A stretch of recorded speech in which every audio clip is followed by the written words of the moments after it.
안녕하세요. 즐거운 이야기를 통해 수학의 재미를 찾아보는 수다학입니다. 혼밥족이라는 말 들어보셨죠? 혼자 밥을 먹는 성인이나 1인 가족을 지칭하는 신조어인데요. 그런데 놀랍게도 요즘 이 혼밥하는 초등학생들이 증가하고 있다고 합니다. 선생님, 어떤 이유 때문이죠? 네, 맞벌이 부모가 많다 보니까 혼자 먹는 학생들이 많이 늘어날 수 네. 있죠. 근데 고학년 같은 경우는 또 잘 차려 먹어요. 막 쿠키도 만들어 오고 이러거든요, 애들이. 근데 문제는 이제 빡빡한 학원 스케줄이나 또는 숙제 같은 거에 밀려서 이제 편의점이라든가 길거리 음식, 또 초등학생 같은 경우는 돈의 여력이 별로 없기 때문에 불량식품을 네. 그렇게 자주 섭취를 해서 문제가 크거든요. 그래서 조사 결과에 따르면 성인들이요, 월 6.5회 정도 혼자 밥을 먹는다고 해요. 그렇군요. 근데 초등학생들이 일주일에 2번만 혼자 밥을 먹어도 어른들의 그런 평균을 훌쩍 뛰어넘는 거죠. 여기 있잖아요. 혼밥족. 예? 멀리서 찾습니까? 근데 그 어린 나이 때부터 이렇게 혼밥을 한다는 거는 너무 처량해서 안타깝습니다. 그렇죠. 사실 그 20살이 넘어가면 사회가 날 혼밥족으로 만들어요. 누가 놀아주지 않기 때문에. 그건 그렇죠. 어차피 뭘 그렇죠요. 아이고, 안타까워라. 혼밥할 시간이 많습니다. 혼자 밥 먹다 보면 나중에는 어떻게 되냐면 혼자 먹기 싫어가지고 인형하고 같이 먹어요. 인형을 앞에 놔두고 아유. 밥 먹고 곰인형이 지겨우면 또 토끼 인형 앉혀놓고 먹고. 그러니까 나중에 어린 나이에는 하지 말아라. 이런 얘기를 하고 싶어요. 되게 안타까운 현실일 수 있는데 너무 안타까워요. 왜 우리가 이렇게 눈물이 나죠? 아유, 우리 이리 씨가 그러고 사는구나. 네, 사교육의 천국인 우리나라에서 흔히 볼 수 있는 모습이라서 더 씁쓸함이 나오는데요. 네. 우리가 이것을 야 친구랑 같이 먹으면 되지 않아? 라고 이야기할 수도 있지만 단순히 혼자 먹는 것이 문제가 아니라 한창 커야 되는 학생들이 밥 먹을 시간에 그것이 그렇죠. 아까워서 공부를 하러 막 뛰어가는 것이 문제라는 생각이 듭니다. 저희 네. 제자 중에서도 밥 먹는 시간이 아까워서 이제 밥을 거르고 공부를 하던 친구가 나중에는 위험이 생겨서 어휴. 수능 한 달 전에 입원을 하는 모습을 보게 됐었어요. 네. 많은 학생들이 이런 고민들과 모습들이 있는 것 같습니다. 저도 비슷하네요. 그래요? 저도 그 노는 시간이 아까워가지고 아까워서. 밥을 너무 빨리 먹다가 위가 아팠거든요. 아니, 왠지 그 민성원 선생님은 그런 일화가 있잖아요. 이게 비빔밥만 드셨다고 시간이 아까워서. 네, 기억하고 있어요. 밥을 먹는다는 게 두 가지 측면이 있는데요. 하나는 골고루 된 영양소를 다 섭취하는 거죠. 어릴 때 자랄 때는 단백질하고 탄수화물, 비타민 같은 무기질이 필요하니까 그게 간식으로는 참 해결되기 힘든 거거든요. 그렇죠. 간식은 거의 달고 짜고 탄수화물 위주로 많이 돼 있기 때문에. 또 하나는 같이 식사를 했을 때 거기서 사회성을 배울 수 있다는 거죠. 그래서 아침 식사를 부모님과 함께 하는 집안의 아이들이 공부를 잘하더라. 이유는 그 아침 식사가 그 뇌에 주는 좋은 영향도 있지만 그런 좋은 분위기, 그렇죠. 함께 밥을 네. 먹을 수 있는 화목한 가정 분위기가 이 아이의 정서를 안정시켜서 네, 네. 성적을 올릴 수 있다는 그런 측면도 있기 때문에 어쩔 수 없이 혼밥을 하는 한이 있더라도 좀 아침 식사만큼이라도 온 집안 식구가 같이 밥을 먹을 수 있는 그런 분위기가 됐으면 그래요. 건강도 챙기고 성적도 오를 수 있을 것 같아요. 네, 가족 모두를 위해서 함께 노력해야 되는 부분인 것 같아요. 무엇보다 한참 잘 먹고 잘 커야 되는 우리 아이들이 공부한다고 밥 끼니를 놓치고 또 혼자 그렇게 처량하게 밥 먹는 모습을 생각하니까 마음이 참 안타까운데요. 지금이라도 우리 아이가 정말 충분한 영양 섭취는 잘하고 있는지 또 충분히 잘 쉬고 있는지 아이의 건강과 생활을 좀 되돌아봐야 할 것 같습니다.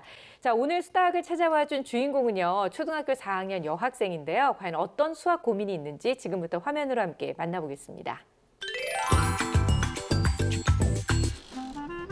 오늘은 어떤 수학 고민으로 수다학을 찾았을까요? 안녕하세요. 안녕하세요. 희정이 어딨나요? 희정이는 이쪽 방에 있어요. 제작진의 방문에도 방에서 나오지 않는 오늘의 주인공. 뭘 하고 있는 거죠? 게임을 하고 있는데요. 게임을 보는 것 같은데요. 아, 그렇네. 게임을 하는 게 아니에요. 희정이가 보고 있는 건 바로 인터넷 방송의 게임 채널. 얼마나 집중 중인지 제작진이 왔는 줄도 모르는 모습. 집중력 하나만큼은 정말 칭찬해요. 바로 이 친구가 오늘의 주인공 초등학교 4학년 희정양입니다. 그나저나 이쯤 되면 엄마의 불효령이 내릴 법한데 어머님이 지금 웃고 계시는 거죠? 뒷모습인데도. 어째 우리 어머님 편안해 보이시는데요? 자고로 수다학 어머님이라 하면 이쯤 돼야 하는 거 아닌가요? 아니요, 공부하란 말은 안 하고요. 공부는 전적으로 선생님한테 전부 다 맡기는 편이고요. 거기에서 또 공부를 하고 잔소리하면은 애가 스트레스 받을 것 같아서 잔소리는 안 하는 편이에요. 그리고 또 희정이가 스스로 또 잘하는 편이더라고요. 과연 엄마 말처럼 희정이가 잘하고 있는지 살펴볼까요? 끌 때도 또 혼자 끄네요, 이렇게. 그러니까. 스스로 자유시간과 학습시간을 조절하고 있는 희정이. 그렇다면 학교 성적은 어느 정도 되는 걸까요? 예, 선생님들한테 물어보면 항상 잘한다 하고요. 학교에서 시험을 치면 수학 점수가 거의 100점에서 95점 되더라고요. 무조건 잘한다고 판단할 수가 없어서 수학 선생님한테 희정의 실력을 객관적으로 여쭈어보고 싶어서 신청하게 되었어요. 네, 잘하셨어요, 어머니. 엄마가 웃는 이유가 있었네요. 그렇죠. 게임하고 마음이 있는데 편하신 뒤에서 거예요. 이렇게 입꼬리가 올라가신 이유가 네. 기본적으로 수학을 신뢰도가 만점 높아요. 그렇죠. 객관적인 수학 실력을 평가하기 위해 먼저 학습 태도부터 살펴봤습니다. 학교 진도에 맞춰 문제집을 풀고 있는 희정이. 허리를 쫙 핀 자세가 눈에 띄는데요. 게다가 글씨도 반듯반듯 참 잘 쓰죠? 이 친구는 유독 반듯한 자세가 눈에 그러게요. 띄네요. 조금 힘들긴 한데 그래도 이제는 적응이 돼서 이제는 별로 어렵지는 않아요. 그런데 제가 바른 자세를 안 하면 엄마가 바른 자세를 하라고 하세요. 왜냐하면 바른 자세를 하면 그림자도 별로 덜 생기고 더 집중을 할 수 있었던 것 같아요. 그림자까지 생각하면서 이렇게 공부를 하네요. 너무 힘들면 네네. 기지개도 펴고 좀 스트레칭도 하고 이런 것이 좋은 것 같습니다. 게다가 한 번 집중하면 누가 옆에 와도 모를 정도랍니다. 근데 벌써 지금 5시간 넘었어요. 거의 2시간 조금 안 되는 시간인데. 그런데 이때 누군가 희정이네 집을 찾아왔습니다. 왔어요? 네, 안녕하세요. 이쪽으로 와. 안녕하세요. 무슨 일로 오셨어요? 아, 네. 요즘에 엄마들끼리 학원이나 선생님 정보 공유를 많이 하거든요. 그래서 언니랑 이야기하려고 나왔어요.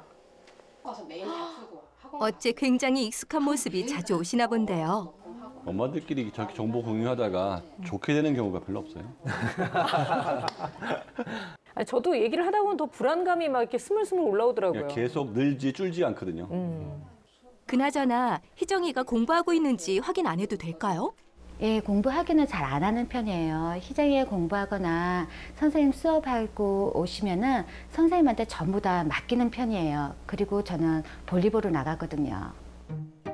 엄마나 선생님이 옆에 없어도 스스로 학습하는 습관이 들어있기 때문에 혹여 방해가 될까 일부러 들어오지 않는다네요. 조명이 너무 뒤에 있어서 앞쪽에 스탠드가 있으면 뭐 하나 좀 해주고 싶어요. 그렇죠. 그러네. 그래서 그림자 얘기를 했구나, 이 친구가. 이미 지금도 아무리 반듯하게 해도 본인 그림자가 다 책으로 떨어지고 있어요. 그런데 어째 처음과는 달리 자세가 조금 흐트러진 모습. 갑자기 왜 그런 걸까요? 이정아, 문제가 어려워? 네, 어려워요. 어떻게 어려워? 아니, 이 문제가 서술형 문제라서 아, 심화 문제를 풀고 있었군요. 줄도 쭉쭉 그은 것이 이해가 잘 안 되나 봅니다. 말을 어렵게 꼬아서 놨거든요. 문제를 풀다 말고 동영상을 보는 희정이 잠시 쉬려는 것 같죠? 게임을 보는 자세도 반듯하게 보고 있네요. 네, 한 30, 40분 정도 보는 것 같아요, 하루에. 네, 만드는 것도 재밌고 막 상황극 얘기로 하는 것도 재밌어가지고 자주 보는 것 같아요. 볼 때는 뭐 공부 같은 거 생각 안 나? 근데 별로 생각은 안 나는 것 같아요. 그러면서 스트레스도 풀고 재밌게 보는 것 같아요. 그 영상을 지금 보고 있는 모습을 봤는데 장래 희망이 동영상 서버 크리에이터? 저도 이거 좀 처음 들어봤는데 그리고 게임 설명해주는 왜 게임 방송 MC 네. 이런 꿈을 꾸고 있다고 해서 장래 희망이 뭐 그러니까 저 정도 영상 보는 거는 뭐 괜찮다고 보시나요? 어떠세요? 영상 자체도 장래 희망하고 좀 연결이 돼 있고 다행스러운 거는 영상을 보는 이유가 이제 집중력이나 이런 것을 흐트려뜨려서 잘 안 보게 하는데 네. 이 친구는 보고 나서도 2시간 동안 반듯하게 본인이 작업을 바로 하잖아요. 그래서 취미생활이나 진로생활과 관련해서 괜찮다고 저는 생각해요. 네. 게임을 직접 하면 자기가 거기에 몰입이 돼서 그쵸. 주인공이 되기 때문에 훨씬 더 자극적인데 그건 제3자 입장에서 관찰하는 거기 때문에 그만큼의 이제 중독은 안 생기는 거니까 네. 이 아이가 한 30분 정도 보는 거에 대해서 큰 문제는 없다 보이고요. 공부만 좀 잘한다면 그다음에 이 아이가 나중에 뭐 그 이런 직업으로 관련된 그쪽으로 가고 싶어 하기 때문에 뭐 큰 문제는 없어 보여요. 잠깐의 휴식이 끝나고 다시 방으로 들어온 희정이. 학습 시간과 휴식 시간을 잘 지키는 모습이 참 대견한데요. 희정이의 수학 고민은 무엇일까요? 어려운 문제도 있고 쉬운 문제도 있는데 기본 학습지는 풀만하지만 심화 학습지는 개인지도 선생님과 함께 풀어도 살짝 어려워요. 기본 문제는 자신 있지만 유독 심화 문제에 어려움을 느끼는 희정이. 학습량이 부족하진 않을까요? 예, 요즘 최근에 예전에 선생님이 오셔가지고 일주일에 2번씩 수업 봐주실 때 숙제도 내지 마라 하고 복습을 전혀 안 했어요. 3학년 되니까 수학 문제를 한두 개 실수를 해오더라고요. 그래서 하루에 1장에서 2장을 풀 수 있도록 노력을 하는 편이에요. 고학년이 되면서 수학을 잘하고 싶은 욕심이 생겼다는 희정이. 희정이의 수학 실력이 쭉쭉 올라갈 수 있는 방법을 알려주세요. 네, 짧은 화면 속에서도 굉장히 똘똘한 아이구나라는 게 느껴지는 초등학교 4학년 우리 희정 양과 어머님을 함께 만나봤는데요. 일단 자세가 너무 바르고 말도 아주 조리 있게 잘하고 누가 봐도 정말 탐나는 아이인 것만은 확실한 것 같아요. 근데 어머님 입장에서는 지금 현재 누구나 다 잘한다 하다 보니까 정말 잘하는 게 맞나? 이런 의심이 좀 드실 수도 있을 것 같거든요. 맞아요. 실질적으로 너무 잘하고 있기 때문에 어머님께서 이제 칭찬하실 만하고 또 신뢰가 가긴 하지만 또 고학년에 올라가면서 불안한 부분이 있는 것 같은데요. 희정이가 실질적으로 어렵다고 이야기한 문제를 네. 보면서 우리가 한번 이야기해 보도록 하겠습니다. 기초는 잘 잡혀 있지만 심화 문제에 어려움을 느끼고 있는데 아까 전에 보여줬었던 도둑 잡는 문제가 있었어요. 네. 그 문제에서 보면 희정이가 문제풀이를 할 때에는 거짓말을 한 사람이라고 하는 것을 기준으로 문제를 풀었는데 그렇게 될 경우 기준이 2개가 되기 때문에 해설을 하기가 상당히 어려운 부분이 있는데 그렇군요. 여기에서 진실을 말한 사람이라고 만약에 이야기했을 경우에는 A, B, C 각각이 진실을 말한 경우가 있기 때문에 문제를 수월하게 풀 수가 있어요.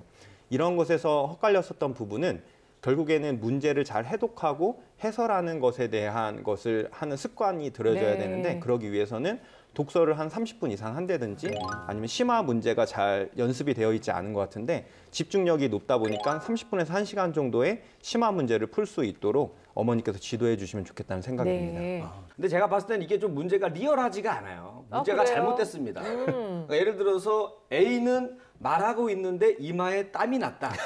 B는 말하고 있는데 눈동자가 심하게 흔들렸다. C는 말할 때 입이 많이 떨렸다. 3명 중에 범인은 누구일까? 그러면 정답은 대형 로펌 변호사를 고용하지 못한 사람. 이렇게 해야지 우리 현실에 맞는 문제가 될 텐데 이거 뭐 막 딱 수학적으로 하니까 좀 네. 리얼하지가 않다. 그 생각이 들더라고요. 본인이 정말 리얼하다고 지금 생각하고 얘기하는 거예요. 리얼하잖아요. 예. 저는 굉장히 끈기 있게 반듯한 자세로 오랫동안 공부를 했잖아요. 그러니까요. 저런 친구들이 흔하지 않거든요. 그래서 굉장히 놀랬고 또 공부하고 놀이를 잘 조절해서 자기가 정리하는 모습도 굉장히 돋보였거든요. 근데 이제 심화 문제나 응용 문제가 어렵다고 했고 또 문제 푼 거를 보니까 밑줄을 다 그어놨잖아요. 그래서 실제로 자기 실력에 비해서 문제가 어렵다기보다는 나는 조금 못 풀 것이다. 이건 좀 막힐 것이다라는 선입견과 두려움을 좀 느껴서 실제 실력을 좀 잘 파악해봐야 되지 않겠는가 하는 네. 생각이 들었거든요. 그래서 어머니께서는 뭐 다 잘한다고 하고 학교에서도 잘 받는다고 했는데 학교 시험 같은 경우는 기초만 제대로 익히면 100점을 쉽게 맞을 수 그러니까요. 있기 네. 때문에 물론 지금 이렇게 실력을 잘 기초를 다졌으니까 칭찬을 받는 건 다행인 거고 이 아이는 지금 심화 음용도 잘하고 싶고 의욕이 많은 친구잖아요. 정확한 진단이 진짜 필요할 것 같아요. 그렇죠. 바로 그게 어머님이 저희 수다학에 노크를 해주신 이유인데요. 정확한 진단을 위해서는 아마 선생님의 가장 따끔한 얘기와 더 정확한 분석이 필요하지 않을까 싶습니다. 민성원 선생님. 예, 이 아이의 기본적인 갖고 있는 능력을 화면을 보면서 말씀을 드리도록 하겠습니다. 네. 희정이는 전반적인 능력이 있을 때 우수 수준이 나왔고요. 네. 특히 언어성하고 동작성 우수 나왔고 작업 기억력하고 처리 속도는 평균 상 정도 나왔습니다. 강점은 추론, 즉 하나를 보고 다른 걸 생각하는 능력이 강점이라고 볼 수가 있고 좀 희한하게 약점에서 산수, 듣고서 암산하는 이 산수 문제하고 토막짜기, 공간지 강력, 요게 조금 약점으로 나왔는데 우려할 만한 수준은 아니었어요. 네. 근데 동기 검사를 했는데요. 딱 봐도 애가 굉장히 안정적이잖아요. 그렇죠. 밝고 학습 동기는 높고요. 모든 심리 상태가 매우 안정적인 상태여서 현재 공부하기에는 별 불편함이 없는 상태라고 볼 수 있습니다. 수학도 평가를 했는데요. 후행은 75점을 맞았고요. 현행은 55점을 맞았어요. 전체로 봤을 때 65점이니까 그 인지 능력에 비해서는 좀 덜 잘 나온 거죠. 그렇군요. 그래서 기본은 참 잘 다져져 있고 습관도 좋은 아이지만 그 문제를 읽고 해석할 수 있는 사고 측면에서 봤을 때는 실력이 한 중위권이라고밖에 볼 수가 없어요. 네. 그래서 계산력도 좋고 근데 문제 해결 능력이 떨어진다. 문제 해결 능력이라는 것은 끈기를 갖고 어떻게든지 풀어나가는 힘을 말하는 거거든요. 이거는 기본 실력이 있어야 되지만 그 다음 것들이 요구되는 거예요. 네. 그래서 이런 것들은 옆에서 선생님이 바로바로 문제를 해결해 주기보다는 자기가 선생님한테 묻기 전에 이렇게 1번 방법, 2번 방법, 3번 방법으로 계속 시도를 해서 푸는 기쁨을 늘려야 되기 때문에 아이들이 희정이 같은 경우에는 좀 고민을 많이 해서 요것만 올리고 나면 훨씬 더 수학적으로 실력이 좋아질 거라고 판단이 듭니다. 네, 심화 문제를 잘 풀기 위해서는 문제 해결 능력을 키워야 한다는 민 선생님의 조언 잘 기억해 두시기 바라겠고요. 어머님께서 저희 전문가 선생님들의 조언을 다 원하셨어요. 또 객관적인 분석도 해달라고 말씀하셨으니까 틀린 문제를 중심으로 해서 어떤 점이 좀 부족했는지 알려주세요. 저는 우선 희정의 점수를 평가하자면 좀 후하게 주겠습니다. 네. 저는 상인 것 같아요. 그래서 현직 교사로서 이렇게 기본 개념만 잘 따라온다면 이렇게 상이라고 상위권이라고 말해주고 싶은데요. 다만 심화나 이런 응용 문제를 조금 더 잘한다면 최상위권이 될 수 있겠죠. 그렇죠. 그래서 최상위권이 되기 위해서 제가 문제 푼 거를 보면서 조금 주의할 점을 알려주자면 문제 푼 것 중에 18번, 19번 문제를 틀렸었거든요. 그게 뭐냐면 특정한 문제에서 기호나 규칙을 주고 그 규칙의 숫자나 이런 것들을 대비해서 자신만의 답을 찾는 거예요. 예를 들어서 뭐 하트에 대한 규칙을 새로 주면 그 하트라는 규칙을 익히고 이제 대입을 해서 문제를 푸는 건데 네. 그것들을 연달아 계속 틀렸거든요. 그래서 이런 경우에는 호환이 필요해요. 호환하는 연습. 그러니까 수식이나 규칙을 한글말로 바꾸고 또 한글로 되어 있는 것을 수식이나 규칙으로 바꾸는 이렇게 반복되는 연습이 필요한데요. 예를 들자면 일상생활 경험 속에서도 많이 할 수 있어요. 뭐 동영상을 내가 20분을 봤는데 20분을 보기로 했는데 15분을 더 봤다. 그럼 이것은 20 더하기 15로 수식으로 바꿀 수 있는 상황인 거죠. 이렇게 일상생활 속에서 자신의 경험을 수식으로 바꾸고 또 수식을 보면 일상생활 속의 내용으로 한글로 바꾸는 이런 연습을 하다 보면 네. 심화나 응용 문제를 보면 이제 익히게 되고 수식이 확 와닿을 수 있거든요. 그래서 그런 연습 추천합니다. 제가 봤을 때는 이제 예상대로 난이도 있는 문제를 많이 틀린 것을 볼 수 있는데요. 17번 문제 같은 경우에는 반지름에 대한 개념을 명확하게 알지 못했거나 네. 아니면 컴퍼스의 활용법을 몰랐었던 것 같다는 느낌이 들어요. 난이도 있는 문제를 풀 때에 자신감을 가질 수 있도록 이제 지도를 하는 것이 너무나 중요할 것 같은데요. 아이가 난이도 있는 문제를 극복해 나가려고 할 때 문제를 잘 풀지 못한다면 한 단계 정도의 힌트를 주면서 그것을 극복해 나가는 과정 가운데 칭찬을 해주고 쉽게 다음 과정으로 넘어갈 수 있도록 도와주는 것이 좋다라고 생각합니다. 네, 수학 성취도 평가 점수가 생각만큼 많이 높게 나오지 않았잖아요. 그래서 사실 어머님이 좀 실망하실까 봐 걱정을 하긴 했는데 기본적으로 선생님들이 기초가 잘 다져져 있다라고 말씀을 하셨으니까 너무 걱정은 안 하셔도 될 것 같습니다. 의욕만 있다면 심화 문제는 얼마든지 또 극복을 할 수 있는 문제인 것 같아서요. 어떻게 하면 좀 도움이 될 수 있는지 공부할 수 있는 방법도 좀 가르쳐 주세요. 지금 희정이 같은 경우는 너무 좋은 케이스예요. 기초가 잘 다져 있고 그리고 자신의 취약한 부분이 명확하게 나와 있기 때문에 네. 수정이 굉장히 손쉬운 경우거든요. 그래서 지금 그 심화 응용 문제의 그 유형별로 매일 하루에 5문제 정도씩을 꾸준히 푸는 것을 추천합니다. 보면 심화 응용의 유형들을 살펴보면 예를 들어서 간단한 단답 서술형 문제도 있을 수 있고요. 수식이나 도형을 구조화된 문제도 있을 수 있고 스토리텔링 문제도 있고 그리고 다른 과목과 연계해서 스팀 융합형 문제도 있고요. 또 수학 창의력 문제라고 해서 일종의 얘기를 풀어서 하는 그런 추리 퀴즈 같은 문제들도 네. 있거든요. 그래서 이런 유형들을 다양하게 공략해서 매일 5문제씩을 꼭 잊지 말고 풀었으면 좋겠고요. 그리고 이 친구가 굉장히 차분하고 반듯한 자세로 있잖아요. 네. 인터넷 강의를 통해서 공부를 하면 굉장히 효과적으로 공부할 수 있는 스타일이거든요. 괜찮을 것 같아요. 그래서 인터넷 강의 중에서도 기초 개념만 다루는 강의가 있고 기본 문제 다루는 강의가 있고 심화 응용 문제 다뤄주는 강의가 있거든요. 그래서 심화 응용 문제를 다뤄주는 강의를 찾아서 공부를 하되 반드시 미리 못 풀더라도 혼자서 먼저 문제를 다 풀어본 다음에 강의를 들으면 굉장히 효과를 볼 수 있습니다. 그러니까 이것부터 알아야 될 것 같아요. 네. 기본 문제는 맞추게 해주려고 내는 문제잖아요. 그쵸. 심화 문제는 틀리게 하려고 출제한 사람이 온갖 잔머리를 동원해가지고 막 꽈놓는단 말이에요. 그런 인간의 심리 상태부터 알아야 됩니다. 그래서 우리 희정이가 온갖 계략과 전략이 들어가 있는 이 삼국지를 먼저 읽고 인간이 잔머리를 어디까지 쓸 수 있구나 이걸 파악해서 이 심리전에서 이겨야 돼요. 그래서 저는 삼국지 1도 할 거를 추천드리겠습니다. 네, 아주 좋은 방법일 것 같긴 한데요. 일단 기본 자세가 잘 되어 있는데 제가 봤을 때는 난이도 있는 문제에 대해서 좀 겁먹고 다가가지 못하는 부분이 있는 것 같아요. 그래서 제가 추천하고 싶은 방법은 친구들이랑 함께 난이도 있는 문제를 풀어보는 것을 추천하는데요. 네. 친구들과 함께 그 문제에 대해서 분석하고 이야기를 나누다 보면 그 문제 속에 숨어져 있는 어떤 이치들이나 개념들을 찾아내기가 좀 더 쉬울 것 같고요. 또 경쟁 구도로 해서 시간을 정해놓고 문제를 풀기라고 하는 것에 가벼운 압박을 주게 된다면 문제를 풀 때 도움이 될 것 같다는 생각이 듭니다. 그리고 선생님과 공부를 할 때에는 지금 실질적으로 개념에 대해서 명확하게 알고 있는지에 대한 확인을 하면 좋겠는데요. 개념에 대해서 말로 선생님께 설명을 하고 표현을 하다 보면 그 심화 문제에 숨어있는 기본적인 중요한 개념에 대해서 생각하고 그것에 대한 것을 찾아낼 수 있다라고 생각을 하고요. 또 좀 더 쉬운 방법으로는 수학 일기 써보는 것을 추천하는데요. 새로운 어떤 개념을 배웠을 때 그 개념을 말로 표현하는 연습을 하다 보면 심화 문제를 풀 때 좀 도움이 될 것 같습니다. 네. 어쨌든 지금 말씀해 주신 방법들을 통해서 좀 더 심화 학습과 가까워질 수 있는 그런 노력을 기울이면 좋을 것 같은데요.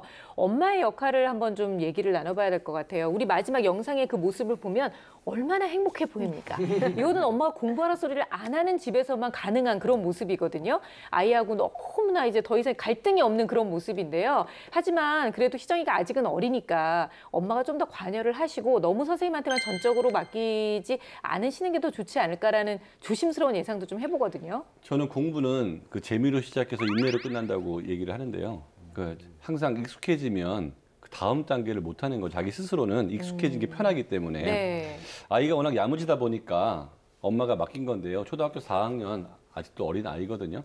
축구 선수가 축구를 잘해도 감독이 필요한 것처럼 엄마가 방향을 제시해주고 난이도 설정을 해주셔야 돼요. 그렇지 않으면 자기가 스스로 찾아서 고통스러운 문제를 풀기까지 가지는 못한다는 거죠. 그래서 어머니의 그 관리 감독이 필요한데 학습을 정할 때는 이 아이의 수준보다 조금 어려운 수준을 계속 제시해야 되고 그 다음에 진로에 대해서도 앞으로 이 아이가 뭘 할 건지 고민은 아이가 하기에는 그게 사실 쉬운 일이 아니에요. 방향을 어머니가 잡아줄 필요가 있고요. 그 다음에 학년이 올라가면 올라갈수록 뭐 스토리텔링하고 연결되기도 하고 지문이 길어지기도 하기 때문에 그 어휘력하고 독해력을 함께 또 키워줄 수 있는 플랜을 어머니가 제시하셔야 돼요. 안 그러면 자기가 좋아하는 것만 계속 빠지게 돼 있거든요. 그러면 한쪽 다리만 굵어지든지 한쪽 팔만 굵어지는 그런 현상이 생길 수가 있습니다. 그리고 희정의 실력을 어머니가 이제 굉장히 궁금해 할 텐데요. 자꾸 심화서 문제를 자꾸 풀다 보면 조금씩 좋아질 거고 과거에는 힘들어했던 문제들을 잘 푸는 것만으로도 이 아이의 심화 능력이 좋아지고 있구나 이렇게 판단하시면 될 것 같아요. 보니까 그 희정이 어머님이 그 관여를 많이 안 하시는 것 같아요. 그 부분은 이제 저희 어머니하고 비슷합니다. 다만 희정이랑 저랑 성적 차이가 좀 많이 날 뿐이지. 그렇죠, 네. 저는 뭐 노는 거, TV 보는 거, 공부하는 거 전혀 관여 안 하셨어요. 만약에 우리 어머니께서 야 이리야 네가 개그맨이 되더라도 야 서울대 나오거나 좋은 대학교 나와가지고 개그맨 되면 더 유명한 개그맨이 될 거야. 이렇게 동기부여를 해주셨으면 그래도 조금 공부를 열심히 하지 않았을까. 아직도 이 나이 먹어서도 철이 덜 들어서 엄마를 원망하고 말입니다. 그래서 우리 희정이한테 어머니께서 꿈에 대한 또 동기부여 정도는 좀 관여해줬으면 좋겠다 이 얘기입니다. 이리 씨가 만약에 그때 공부를 더 열심히 했으면 개그맨이 안 되고 방송국 관리팀에 들어가서 일을 하고 있지 않을까. PD 됐죠, PD. 그렇죠. 경리부에서 일을 하고 있지 않을까. 저는 그 어머니 친구분이 와서 대화를 나눴잖아요. 그 모습을 보면서 이제 정보 공유를 한다고 하시면서 굉장히 열심히 대화를 나누셨는데 그거를 정보 공유라기보다는 그냥 공감대 형성하는 취미 대화 정도라고 네. 생각하시는 게 좋을 것 같아요. 좀 더 적극적으로 아이의 학습을 위해서 도움을 주시겠다면 네. 직접 뭐가 취약한지를 상세하게 관심을 갖고 끊임없이 도와주시면 좋을 것 같아요. 그래서 예를 들어서 뭐 개인지도 선생님이 오신다 그러면 얘가 이 부분을 자주 틀리네요. 네. 이 단원이 어렵네요. 그 부분을 잘 모르시겠으면 선생님 어떤 단원을 어려워해요? 뭘 어떤 문제를 그렇죠. 자주 틀려요? 물어볼 라고. 수 있죠. 그렇죠. 그래서 취약한 부분을 발견하면 그거를 선생님한테 명확하게 전달을 해주는 역할, 그리고 그것에 대한 해결책을 찾아서 좀 도와주는 역할, 이렇게 이런 그 연결고리 역할을 명확하게 해주시는 게 좋을 것 같아요. 그런 의미에서 보면 지금 이렇게 수다하게 노크를 하신 점, 그렇죠. 굉장히 아주 맞아요. 잘하신 겁니다. 저희 수다학을 찾아와 주신 것만으로도 잘하고 계시는 거죠. 너무 우리 자화자찬 아닌가? 괜찮아요? 아니죠. 아주 잘하고 계세요. 어머니가 멋진 한 수를 두신 거예요. 자, 하지만 지금 이제 잘하고 계시는 거에 조금만 더 적극적인 모습을 더 얹어주신다면 아마 우리 희정이가 더욱더 든든한 마음으로 심화학습 문제 없어 이렇게 하고 더 열심히 도전할 수 있지 않을까라는 생각을 조심스럽게 해봅니다. 자, 오늘 초등학교 4학년 희정이를 위한 여러 가지 솔루션이 나왔는데요. 그중에서 절대로 놓치면 안 될 결정적 한방 들어보겠습니다.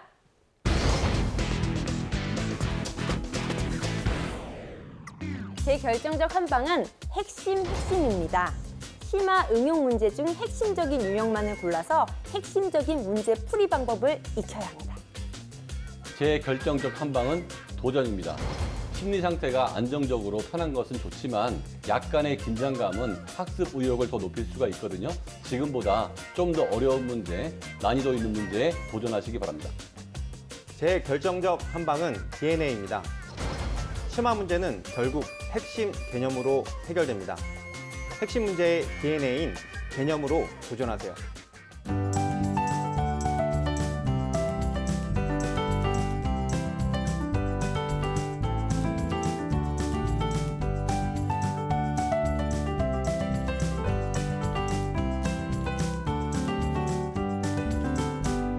자, 희정이를 위한 이리 씨의 결정적 한방 더 들어볼게요. 네, 제 결정적 한방은 차라리 게임을 해라! 아유, 깜짝이야. 아니, 왜냐면 희정이가 잠깐 쉴 때 남이 그 게임하는 방송을 구경하잖아요. 근데 사실 그런 거보다는 자기가 직접 해보는 게, 부딪혀보고 느껴보는 게 수학 문제 네. 어려운 거 만났을 때도 해보고 부딪혀보는 습관이 되기 때문에 도움이 될 것 같습니다. 그래서 그 테트리스 같은 게임 좋잖아요. 그래요. 네. 순발력도 늘어나고 판단력도 좋아지고 그다음에 한 판 깰 때마다 또 러시아 댄스도 배울 수 있습니다. 따따라따따 배우고 그죠? 근데 뭐라고 너무 많이 하면 눈도 나빠지고 집중력이 안 좋아지니까 적당히 하라는 부탁을 드리겠습니다. 그 부탁을 하지 말고 그냥 게임 하지 말라고 하면 안 돼요. 엄마 입장에서 게임을 해라 이러니까 너무 불안해서 이러다가 아니, 큰일 날까 봐. 게임 잘해도 잘 풀리는 분들 많아요. 대도서관 그동안 잘 나가잖아요. 하긴 또 그건 또 그렇네요. 우리 희정이가요. 기초가 아주 탄탄하다는 얘기를 오늘 세 분 선생님들이 다 해주셨잖아요. 그것처럼 심화학습도 심화 문제도 기초라는 게 있을 거 아닙니까? 그 심화 문제의 기초도 잘 다지다 보면 분명히 심화 문제도 깰 수 있는 그런 날이 올 거라고 믿습니다. 자, 이번에는 즐거운 수학 강연 들어보는 400초 수학인데요. 오늘은 주승열 선생님께서 준비를 해주셨죠. 이리 씨 혹시 행운의 편지라고 들어보셨나요? 행운의 편지 보내보셨을 것 같은 느낌이에요. 그렇죠. 아우. 그러니까 좀 되게 오래전 일인데 네. 행운의 편지가 그거잖아요. 뭐 이 편지를 받고 누군가에게 전달하지 10명한테 않으면 쓰지 않으면 일주일 내에 뭐 이런 불행이 거 닥친다 뭐 이런 건데 그래서 불안하니까 나도 좀 받았잖아요. 요즘은 SNS로도 그게 자꾸 와요. 네. 옛날에 손편지로 다 했단 말이에요. 그러니까요. 그래서 불안해서 저도 막 불안하니까 막 주변 친구한테도 막 주고 심지어 담임 선생님한테도 보내고 부모님한테 주는 아이들도 막 있었어요. 교장 선생님한테도 보내고 맞아요. 그래서 아니 이거 갑자기 이야기를 왜 꺼내시는 거예요? 지금 저한테 또 행운의 편지 지금 보내시려고 그러는 거 아니에요? 그런 게 아니라 행운의 편지가 나에게 돌아올 가능성에 대해서 생각해 보셨나요? 이거 생각 안 해봤는데 보낼 줄만 하지 받을 생각을 안 했는데. 진짜 그렇네요. 그래서 저는 받기가 싫어가지고 이사도 자주 다녔거든요. 근데 그것 때문에요? 보니까 제 나이가 한 지금 27살이니까 아직까지 다시 받은 적이 없거든요. 그러니까 최소 한 30년은 걸리지 않을까. 근데 27살이라는 얘기 아무도 뭐 태클을 안 거시네요. 그렇게 되면 다 믿으시는 거죠? 아니, 되게 어려 순간, 보이죠? 그렇게도 계산할 수 있구나. 동안이시네. 동안. 제가 이제 형이 됐네요. 그렇다면 편지를 받은 사람이 모두 그 편지를 다시 썼다라고 했을 것을 가정했을 그렇죠. 때 네. 그렇다면 편지가 얼마 만에 돌아올 거라고 생각하시죠? 선생님 이런 거 자꾸 묻지 마시고. 아니 그러니까 선생님께서 저희한테 물어봤자 별로 답이 나올 일이 답이 아닙니다. 안 나오니까 나옵니다. 선생님 그냥 빨리 그렇죠. 또 강연으로 빨리 넘어가시죠. 그러니까 제가 네. 봐도 굉장히 궁금하기는 한데 답이 우리한테 나올 것 같지는 않거든요. 네. 자, 400초 수학에서 정말 행운의 편지가 나한테 돌아오려면 얼마나 시간이 걸리는지 지금부터 그 해답을 함께 알아보도록 하겠습니다.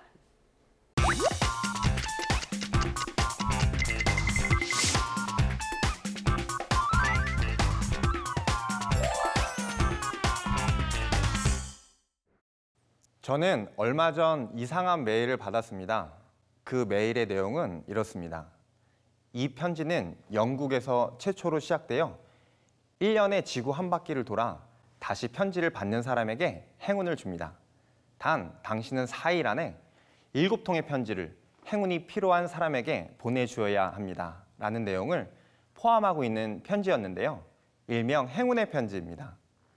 과연 이 편지를 4일 후에 7명에게 보내고 그 편지를 받은 사람이 동일하게 편지를 보내면 정말 저는 1년 안에 편지를 다시 받을 수 있을까요? 그때 저는 이 편지의 비밀을 풀 수 있겠다는 느낌을 받았습니다. 왜냐하면 바로 지수와 거듭제곱의 원리를 알고 있기 때문입니다. 거듭제곱이란 같은 숫자를 거듭해서 곱하는 것을 말하는데 이때 거듭제곱한 수를 간단하게 표기하기 위해 곱한 수를 및 곱한 횟수를 지수라고 합니다. 한 시행에서 편지를 받은 사람의 숫자를 및 시행 횟수를 지수라고 이야기했을 때 7통의 편지를 보내는 시행을 3번 하게 된다면 7 곱하기 7 곱하기 7 이렇게 같은 수를 계속 곱하는 것을 바로 거듭제곱이라고 하는 것이죠. 그렇게 되었을 때 7의 세제곱이라고 하는 기호로 표기할 수 있습니다. 이러한 거듭제곱으로 표현된 수의 중과율, 즉 기울기는 상상 이상으로 커져서 처음 7명에게 보내진 메일은 생각보다 빠른 시간 내에 전 세계 인구에게 전달이 됩니다. 어떻게 해서 이런 일이 가능한 것인지 구체적인 계산 과정을 알아보도록 하겠습니다. 한 사람이 7명에게 메일을 보내고 이를 받은 사람들이 각각 중복됨이 없이 7명에게 나흘 후 편지를 보낸다고 생각해 봅시다. 그러면 4일 후에 이 편지는 7명에게 전달되고 그 7명에 의해 다시 7명에게 편지가 전해져서 8일 후에는 49명이 이 편지를 받게 될 것입니다. 이런 식으로 편지를 받은 사람은 12일 후 343명으로 늘어났다가 불과 40일 만에 편지를 받은 사람은 2억 8천 명이 될 것이고 44일이면 20억 명, 48일이면 이론상으로는 전 세계 인구의 2배에 가까운 130억 명 가까운 사람이 메일을 받게 된다는 것을 알 수 있습니다. 즉, 2달도 채 되기 전에 다시 제가 보낸 편지를 받는 것은 충분히 가능한 일인 것이죠. 거듭제곱의 위력은 한 마을의 욕심쟁이 부자의 이야기에서도 볼 수 있습니다. 어느 마을에 욕심쟁이 부자가 살았습니다. 그는 마을의 대부분의 땅을 소유하고 있어서 마을 사람들이 자기 땅에서 일하지 않으면 안 된다는 점을 악용해 평균 하루 품삯 20양의 반절인 10냥만 주고 일을 시켰습니다. 하지만 사람들은 어쩔 수 없이 그 부잣집에서 일을 할 수밖에 없었고 부자의 재산은 점점 늘어갔습니다. 그러던 어느 날 한 청년이 일거리를 찾기 위해 부자를 찾았습니다. 저도 이 집에서 일을 하고 싶습니다. 하지만 저는 한 냥만 받고 일을 하겠습니다. 그리고 하루가 지날 때마다 2배의 품삯을 주십시오 라고 말했습니다. 그때 부자는 생각했습니다. 하루에 한 냥이고 둘째 날 2냥, 셋째 날에 4냥. 난 더 큰 부자가 될 수 있겠구나. 부자는 흔쾌히 조건을 받아들였고 청년은 15일 후 한꺼번에 품삯을 받으러 오겠다고 이야기했습니다. 그리고 약속한 15일이 지났고 청년은 품삯을 받으러 왔습니다. 그래, 옛다. 첫날은 1냥, 둘째 날은 2냥, 셋째 날은 4냥, 넷째 날은 8냥, 다섯째 날은 16냥. 이렇게 청년에게 품삯을 주던 부자는 놀랐습니다. 다섯째 날부터 10냥이 넘어가더니 엄청 늘어난 품삯은 10,000냥을 넘어 15일째 되던 날 16,384량이 되었기 때문입니다. 어마어마하게 늘어난 숫자에 부자는 결국 전 재산을 모두 청년에게 주었고 마을에서 쫓겨나게 되었습니다. 부자가 지수의 개념을 알고 어마어마한 거듭 제곱의 중분의 폭을 예상했더라면 마을에서 쫓겨나지 않을 수 있었을 텐데요. 하지만 우리도 제한된 공간 안에 표현된 지수의 함수의 그래프를 보면서 정의역이 커졌을 때 함수값이 어느 정도 커지는지를 예상하기 힘이 듭니다. 그렇다면 어마어마한 거듭 제곱의 중분의 폭을 예상할 수 있는 실험을 통해 알아보도록 하겠습니다. 바로 A4 용지 접기입니다. 여러분은 A4 용지를 반으로 접을 때 몇 번이나 접을 수 있다고 생각하시나요? 그 의문을 풀기 위해 반으로 접을 때 A4 용지의 높이가 어떻게 되는지 살펴보도록 하겠습니다. A4 용지의 두께를 0.1mm라고 할 때 한 번 접으면 0.2mm, 두 번 접으면 0.4mm, 6번을 접으면 6.4mm, 7번을 접으면 12.8mm가 됩니다. 하지만 실제로 종이를 접게 되면 단면적이 128분의 1로 작아진 상태에서 접히는 옆면의 두께를 버티지 못하고 프레스 기계로 눌렀을 때 뻥 하는 소리와 함께 종이가 터지고 맙니다. 그럼 종이가 터지지 않는다는 가정하에 상상력을 동원하여서 조금만 더 접어볼까요? 만약 10번을 접는다면 높이가 10cm를 넘어 종이컵보다 높아지고 16번을 접는다면 6.6m로 3층 집보다 높아지고 26번을 접는다면 6.7km로 백두산의 높이의 2배가 넘습니다. 그리고 42번을 접는다면 43만 9,800km로 달까지의 거리인 38만 4,000km를 훌쩍 넘습니다. 이렇게 간단히 종이만 사용해도 알 수 있는 거듭 제곱의 힘. 여러분도 한 번에 많은 시간의 공부를 하기 힘들 때 1분, 2분, 4분 거듭 제곱의 원리로 공부 시간을 늘려가 보세요. 그러면 시간도 실력도 거듭 제곱으로 쑥쑥 늘어날 것입니다.